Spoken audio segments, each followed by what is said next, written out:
I'm 70 years old, and there's something I need to say out loud. Money didn't ruin my life, and it didn't save it either. What stole my peace was not understanding money when I still had time.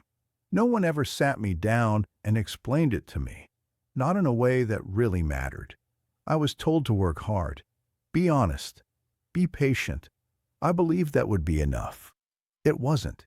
When you're young, money feels distant, like something adults argue about, something you'll figure out later.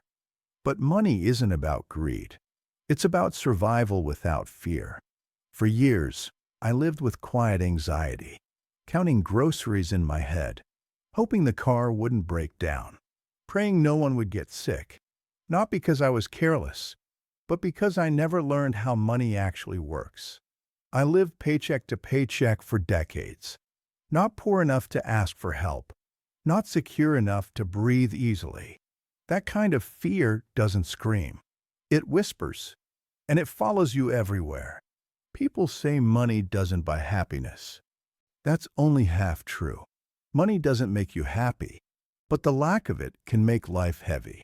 When you can't afford better health care, you delay doctor visits.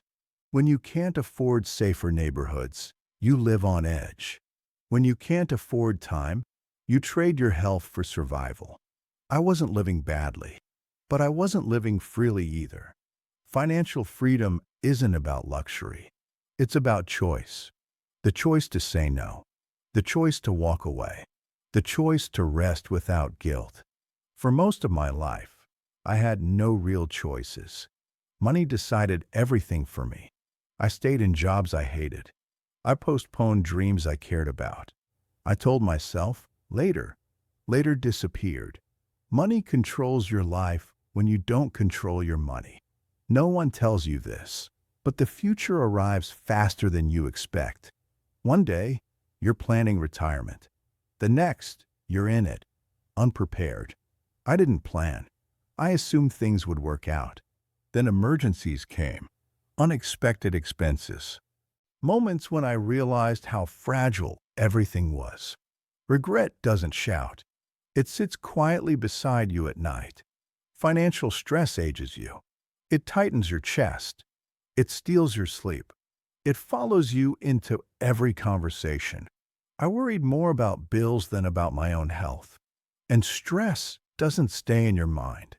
It settles into your body. No amount of motivation fixes that. Only preparation does. There were things I wanted to try. Travel, learn, create. Not to impress anyone, just to feel alive. But passion costs time, and time costs money. Without savings, dreams remain ideas. I learned too late that money is not the goal. It's the tool.